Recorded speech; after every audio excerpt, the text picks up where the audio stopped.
Prior to joining Iowa State, I worked as the coordinator of information literacy instruction and user experience librarian at Grandview University in Des Moines, Iowa. And I've served in leadership roles in Iowa's library associations and have presented at several conferences. Hello, I'm Erin Thomas. My pronouns are she, her, hers. I'm a science and technology librarian at Iowa State University, where I teach the first year information literacy course, manage the library's standards collection, and liaise with the departments of mechanical engineering and material science and engineering. It is my sincere hope that this work will endear me to our future robot overlords. And I'm Kris Stacy-Bates, also she, her pronouns. I'm also a science and technology librarian and teach the first year information literacy course. And with my co-presenters, I serve on that course's curriculum committee. I also co-chair a local committee on improving users' online library experiences, which allows me to do a lot to coordinate instruction changes with updates to our library resources. I am looking forward very much to returning to more in-person interactions, but I'll miss seeing my colleagues' pets, kids, and interior design skills during meetings. Before we get too far, we want to share a brief land acknowledgement statement. Iowa State University is located on the ancestral lands and territory of the Bohoje or Iowa Nation. The United States obtained the land from the Meskwaki and Sauk nations in the Treaty of 1842, and we wish to recognize our obligations to this land and to the people who took care of it, as well as to the 17,000 Native people who live in Iowa today. You can find the text for this full statement linked in our handout, which will be shared in the chat in just a bit. So before we get too far, we want to also know about you and where you work, and hopefully knowing this can help us find common ground and help us connect and inform our conversation. So we've added a link to the chat box if that's easier for folks than using a QR code or a bit.ly code. But however you get there, we want to have you just take a few moments to answer these 3 questions. Are you using LibGuides on your campus? What does your campus use for your LMS? Some might use more than one, so maybe just indicate your primary LMS or course management system. And then approximately how many library staff do you have delivering library instruction? And as we're working through our way through the presentation portion, ideas and questions may come up. So we have this fun interactive solution or sympathy activity coming up at the end. So we'll dig in with those ideas, but we also love seeing conversation and connections happening in the chat. Sometimes those can move pretty quickly. We might miss something, but we'll do our best. And if you have a question for us, be sure to add it either in the chat or again at the solution or sympathy at the end. So I get to give some of the context about our library and university and course. Iowa State University is a doctoral granting research institution with over 30,000 students and a wide variety of departments and majors. However, given the fairly large size of the university, we have a rather unusually centralized physical library system. Almost all of us who are librarians and other library staff work in one single large library building. Well, in one, we're not working from home during COVID. Library 160 Information Literacy is a 1-credit online course, and it's required for all undergraduate students at ISU. I took it myself as an undergraduate 33 years ago. It wasn't new then. First-year students have taken some version of this course since 1890, when it was known as Library Use Instruction. We have a rotating team of instructors, usually about 12 of us teaching during any given semester. And we teach up to 7,500 students each year. So you can see that we absolutely need to have consistency of policies and curriculum between sections. And we do this by having some tiers of content that range from absolutely fixed to very customizable. So some of our content is fixed and shared by all the instructors in the course. We have an online open course textbook with embedded tutorials. The syllabus and schedule are basically identical for all sections that run at the same time.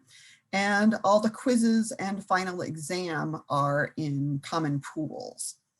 We have some other content that's shared but somewhat customizable.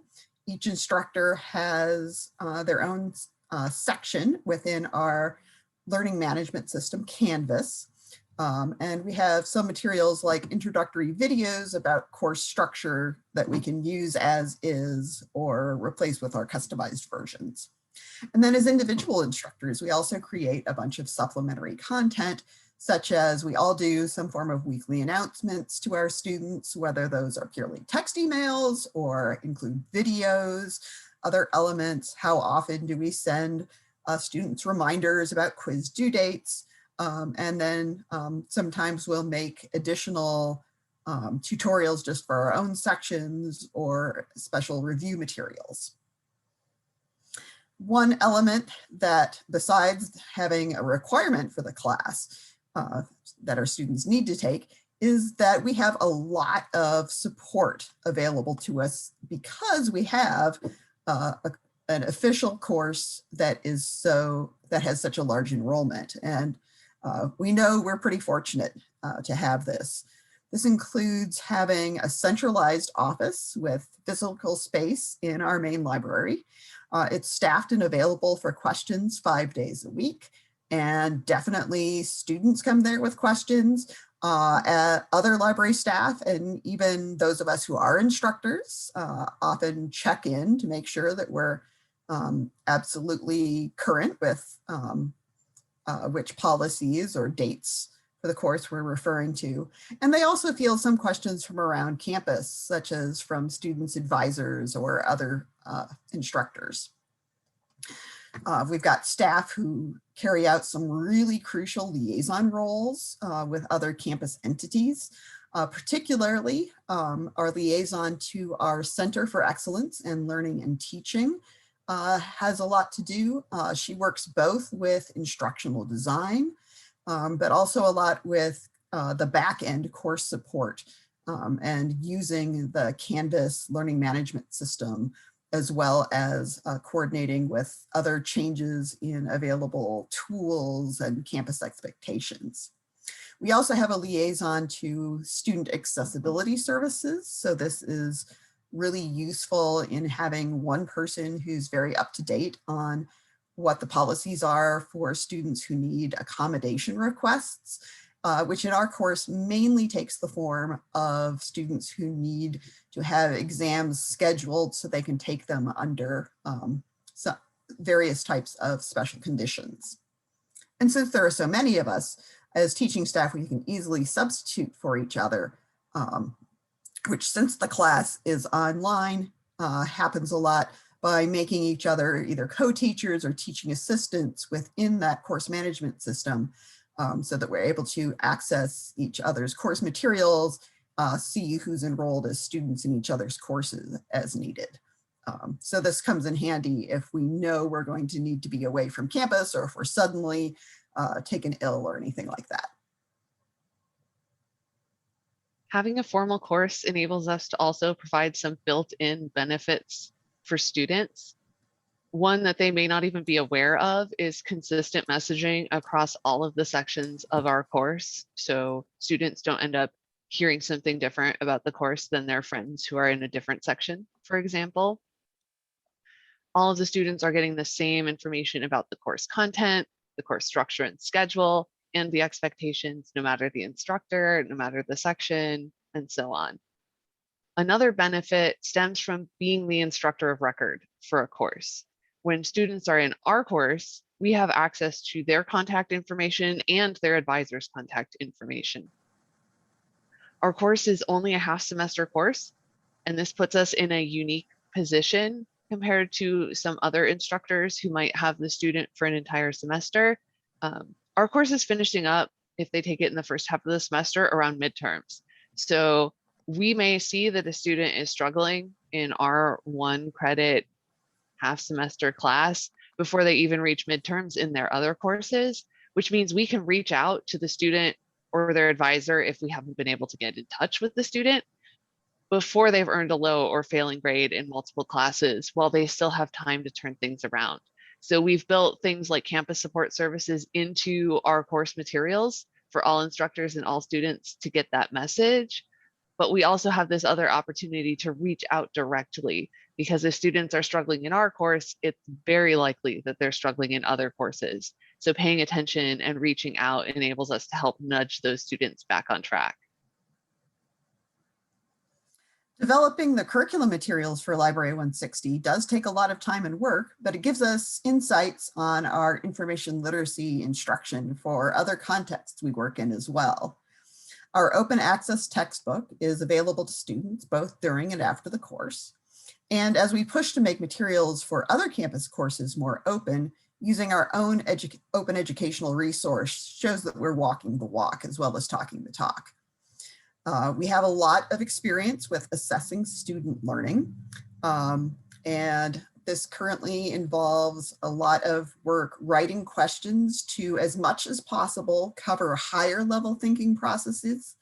So we don't just ask them what's the meaning of this term that was in the text, take this concept from the text, apply it to the results of an actual search and analyze something that's going on here. At the same time, given the large number of students, we need this to be machine gradable. Another part of our model is that rather than having students just take the quizzes once and proceed onward with a total cumulative score, we use a mastery model where we have a minimum percentage needed to proceed on to future modules, but we do give them multiple attempts to pass the quiz, review their answers, and check in with us. We have, as I mentioned earlier, a curriculum group that's dedicated to the course content, and the focus for this group can change a lot over different years. So some areas where we had our emphasis in the past, we'd had a big push the year that we very first took our course material online rather than being based on a printed workbook. Almost every year we're rewriting at least sections of our textbook, if not whole chapters or the entire book. We have focused in some years on aligning our learning objectives more closely with each chapter's content and with each quiz's questions, or with making the amount of work for students more consistent week to week. At one point, the first couple chapters in the class were shorter with fewer questions, and students kind of got their expectations set that this would be even easier course than it is, and then they'd get slammed by more difficult material in the third and fourth weeks. So we've done a lot to kind of even out the workload. Some years we meet for just an intense month or two. Currently, we're in fully year-round mode for a major rewrite and reorganization of the textbook and meeting at least 2 hours every week. We currently have 5 members, and so we include subject librarians working with a variety of disciplines, our instructional design expert, and our open educational resources librarian. So altogether, we're able to bring in a bunch of different perspectives, keeping in mind students' needs as they move through their studies in any field, since this is a class that is the same class regardless of students' major. And then we have our other colleagues review our changes so that they've got a fresh frame of mind and can point out things that we may be too close to see. As a group, it's great that we have different strengths in idea generation and wordsmithing and editing. A secret weapon of ours is the fact that one of our committee members is not an original native speaker of English. And so she's able to give us especially valuable comments on how clear the language is, especially as we have a pretty good number of international students who come to Iowa State. Communication among the instructors and with the rest of the library staff, of course, is invaluable to us because we absolutely need clear and quick communication on issues that impact our Library 160 course. For example, we've had the situation where a website that it's evaluating that as the basis of one of our quiz questions, but suddenly that website is no longer available. So we've got a workflow to help us report problems and implement needed updates. we're all on the same Library 160 instructors email list, so we can communicate about errors very quickly. Our central office, again, helps us coordinate fixes for things. And just, it's great to have a lot of us watching for problems and knowing that our colleagues will respond, even if it's something that we don't catch. We also, of course, meet together as instructors, and that keeps us consistent with what we're doing with the course delivery and policies for the course in any given term. It also gives us a way to help find out about new information literacy developments and pedagogical approaches, such as fairly recently, we've started to use Mike Caulfield's SIFT method for evaluating sources. It also lets us keep our non-Library 160 language and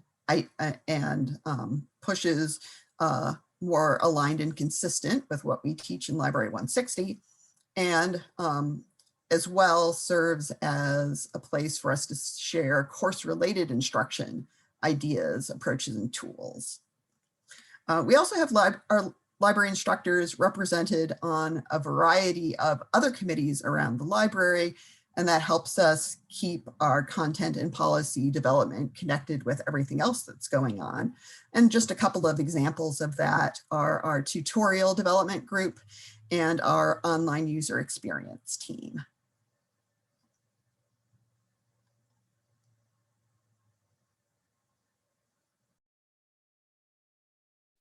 Sorry, I was muted. Collaboration has lots of benefits for us as instructors. One is that we can be very purposeful in our communication with our students and our other users because we're building off this shared foundation. We don't need to start from scratch or reinvent the wheel every time. One example that really stood out to me this past year was Cara shared out examples of announcements that she was sending to her students when our campus moved to online only.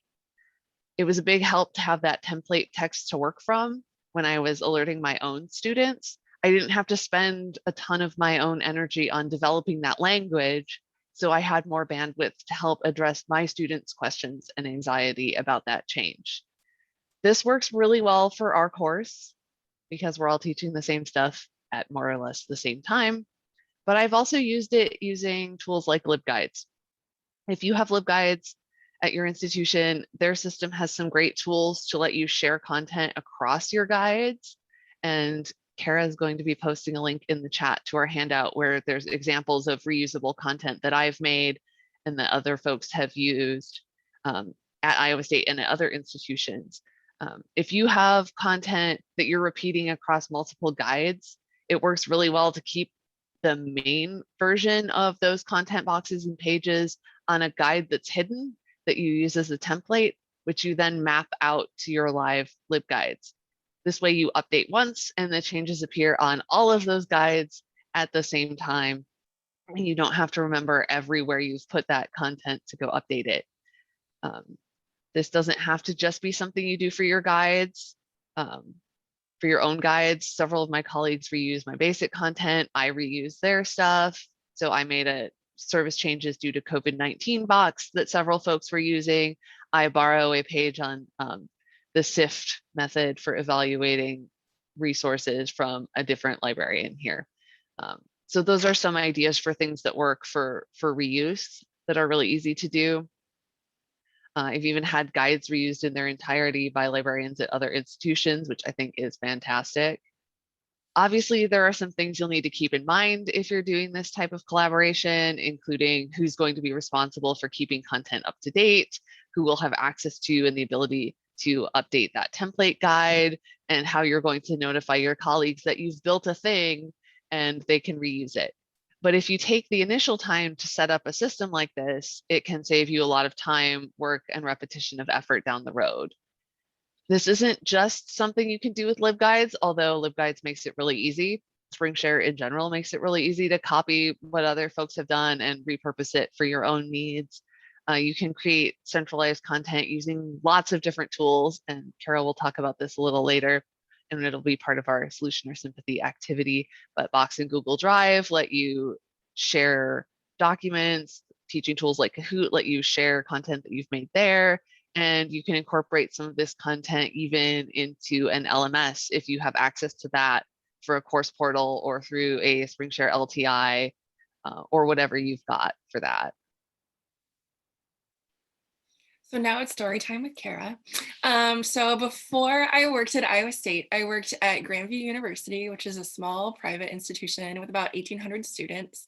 And during my time there, we had 4 librarians total and 2.75 support staff. And we also had a really heavily integrated information literacy program, no LibGuides. And like in a typical semester, I would deliver about 50 instruction sessions in a variety of classes. For some classes, librarians were embedded in this formal partnership with the instructor of record for the entire semester. We would visit multiple times.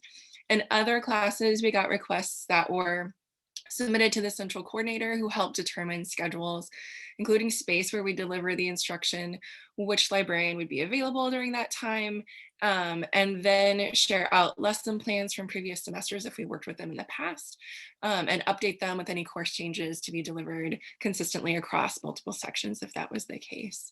We used a shared instruction calendar that was color coded to show which librarians were teaching and whether it was in the lab or if it was somewhere else in other campus classrooms. And the reality was we only had one computer lab in the library, so this centralized calendar was really, really essential for us. It also helped us get a better picture regarding who needs to be covering the service desk or the research desk at a given time. For us, we found it easier to use Google Docs to create our lesson plans and share out folders or presentations there, because the network folders always seemed to freeze you out when someone else was working in them, or it was down, or things like that, or there were issues with files being overwritten. So Google was our go-to. Obviously, I began there in 2011, so obviously cloud storage has changed and gotten a lot more functional, hopefully, and a lot more prevalent since then. But we definitely found Google Docs easiest to work with because we could flexibly work on the same document together, be proactive with curriculum updates and design and sharing. We were able to plan ahead for our frequent flyer courses, the ones that we knew we would get back all the time, and we could anticipate as best we could any database updates because EBSCO always updates in August, which is always our favorite time for database updates, right? So for our course, an example of this would be like in nursing. We had a heavily sequenced curriculum throughout their whole program, but it was typically 1 or 2 or maybe 3 shots in a given year with the same cohort, but for different classes. So each fall before the big requests would come in, my colleague and I would review what we did last fall, revise or update the content, and create the updated lesson plans and activities. Double checking with the instructor of record to make sure that we're still on track with what their expectations were, and then share out the lesson plans with whoever best fit in that schedule to teach the course, because again, we were all over campus. Usually it was one of us who were also doing the updates, but it wasn't always the case. Another example of a smaller context was, and I think I saw some Dubukers in the chat earlier, so I did an instruction-focused internship at University of Dubuque. And what stood out to me was how they really approach their curriculum design and delivery. It's another small private college, University of Dubuque, with about 2,200, and you all might have a more accurate full-time estimate for students in the chat, but it's about 2,200 students. And when I was there, they had 5 librarians, 5 support staff, and a part-time evening person. Everyone there participated in library committees, brainstorming, and planning across the library, and this also included their information literacy instruction. So similarly to Grandview, they had heavily sequenced in many undergraduate courses information literacy instruction, and their committee, or the curriculum committee, met pretty regularly, and it was made up of a smaller subset of the staff that I listed before. And they talked about big picture and small picture things.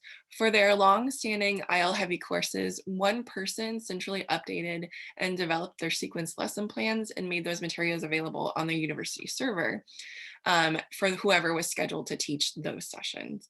They had this giant spreadsheet, this big scheduling meeting for instruction ahead of the semester to see who would deliver which sessions based on demand and schedules. But the thing that I really appreciated was that they used non-MLS library staff to assist with instruction. It was really this team effort. Very team oriented with library instruction and reference desk coverage. There were contributions from all staff, and that really enriched their instruction design and delivery and ultimately strengthened the experience for their students as well.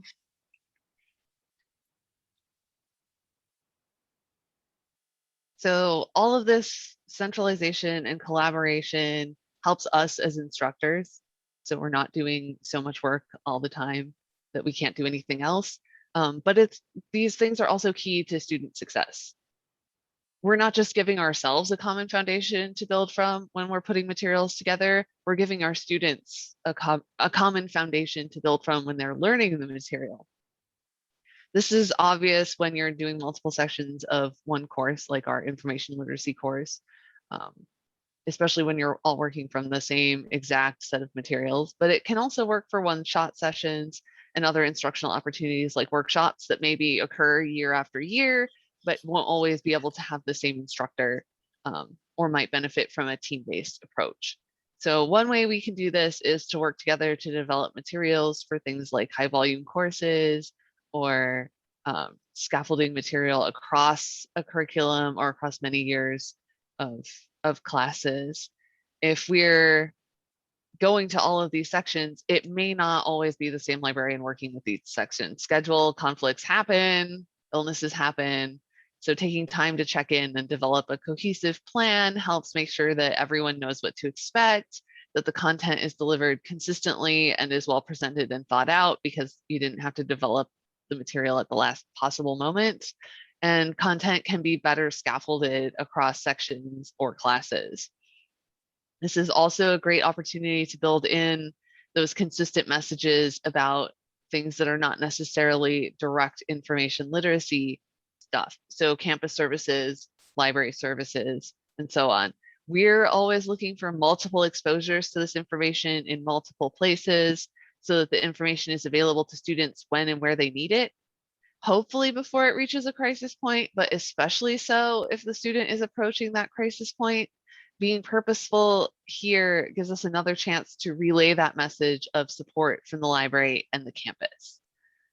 But again, it doesn't just have to be that crisis level messaging of student counseling services are available, talk to the dean of students if you need to notify all of your instructors and so on.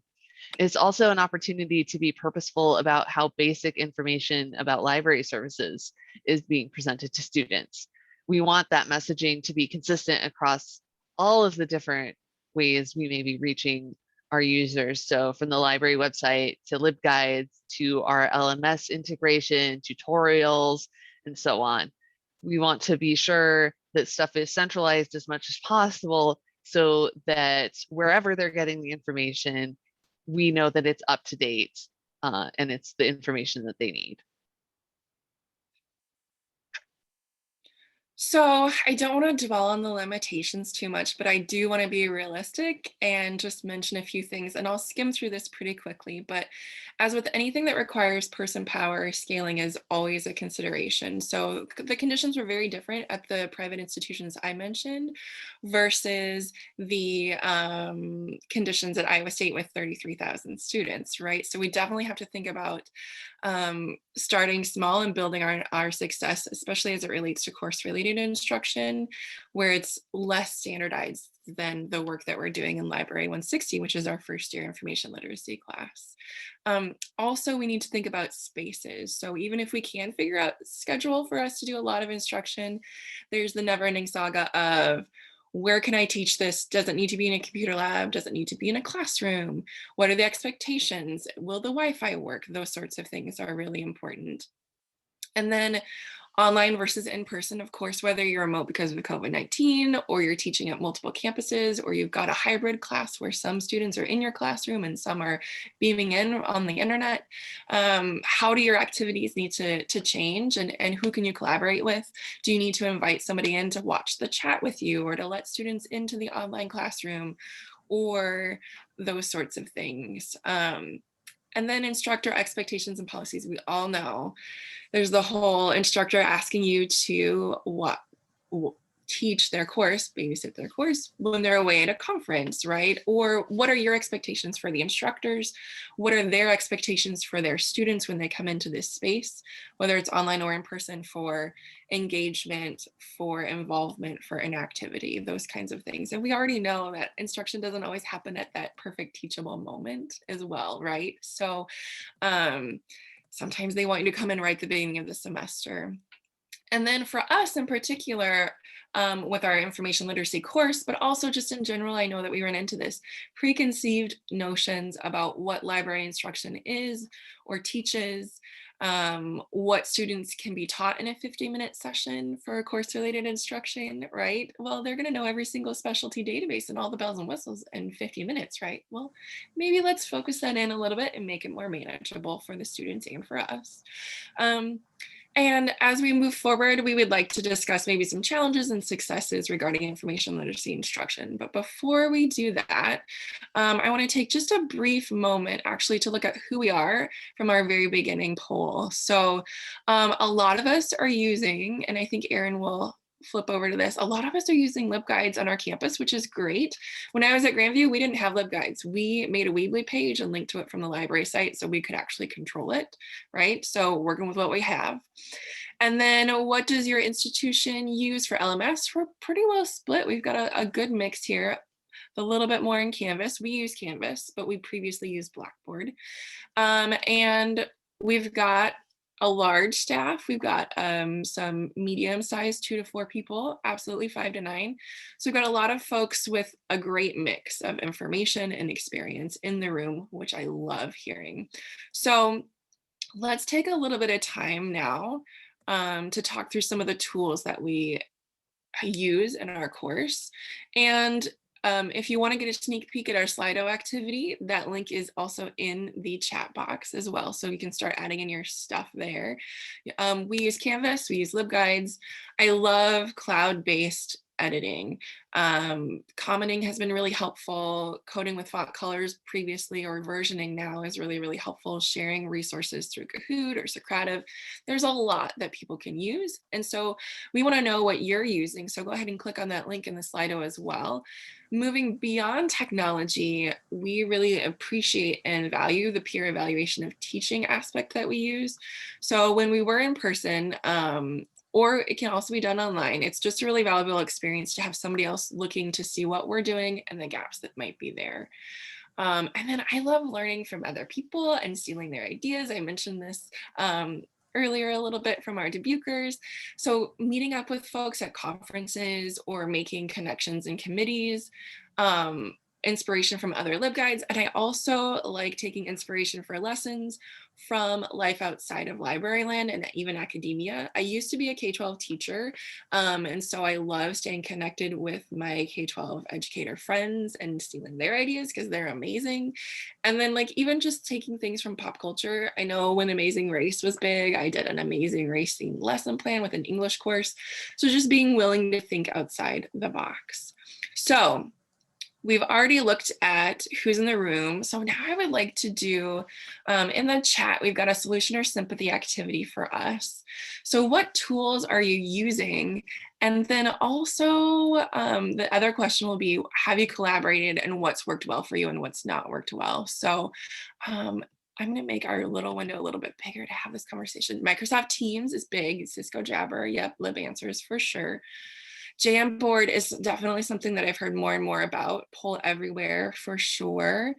And Google Docs and LibGuides, absolutely. So whatever we have in this list in our Slido, we'll be adding to our handout as well. So if you think of something later, let us know. Slido, yes. Padlet for sure. I saw that come through in the chat as well. Yep.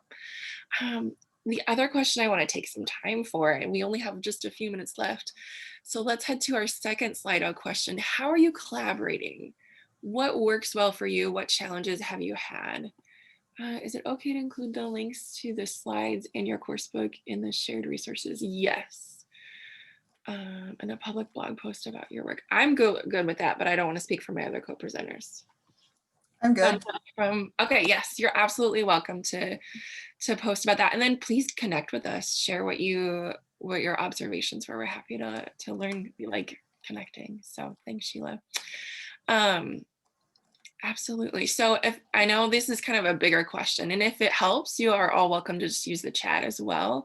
We're going to do our best to download the chat and save it as well. But let's see some questions here. Some questions. To what level of granularity do we decide what is fixed and what is customizable? I'm assuming that this is for our Library 160 course.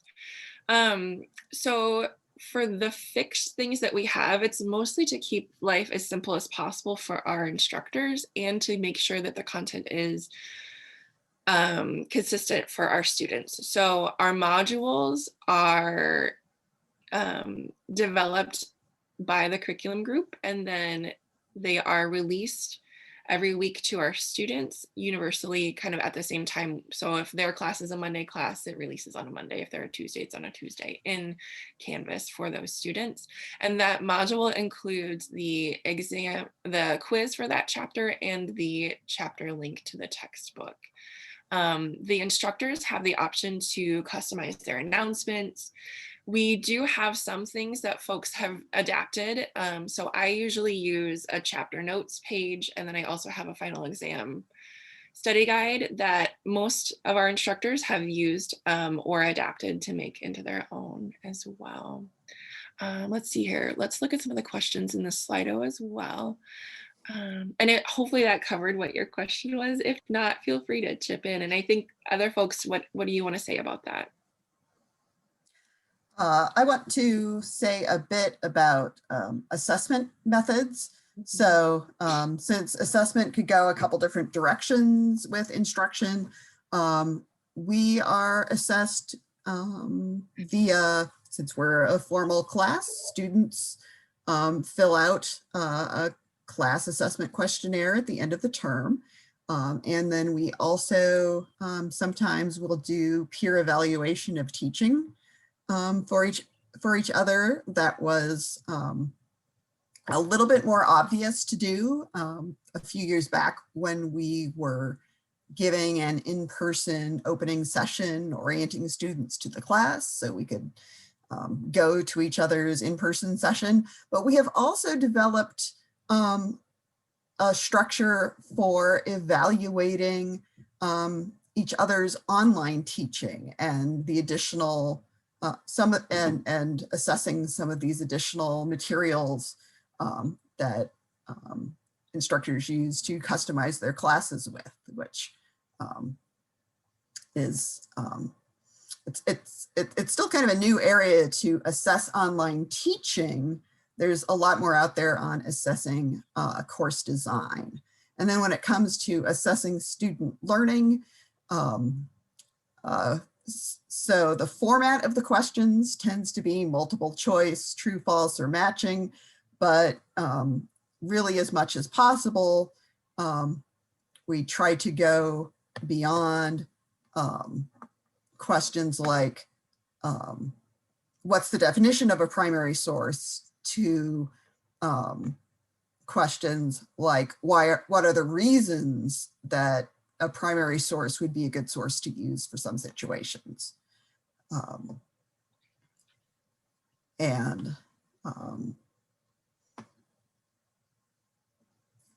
Does that address, hopefully that will address, that addresses the assessment.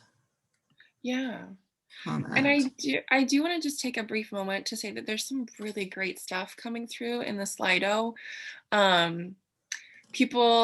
It's a wide range of collaboration from we don't, or people are very territorial about their own work.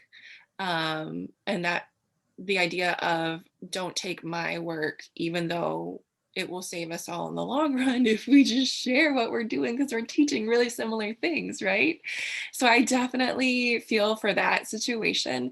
And I do want to invite anyone here, if you are looking to bounce ideas off folks or brainstorm, like this is what I nerd out with. This is something that I get really excited about. And I know my colleagues are like, yes, Cara, you're such a nerd, you get so excited.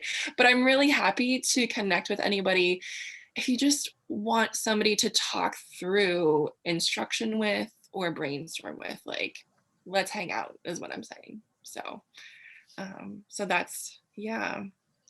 I think Oh. oh, go ahead, Oh, Kris. I want to toss in one more point about our machine gradable questions, and it's an advantage of the course having been around for a while. We're still getting some use for distractor answers from things that were wrong answers from the fill in the blank days of the course.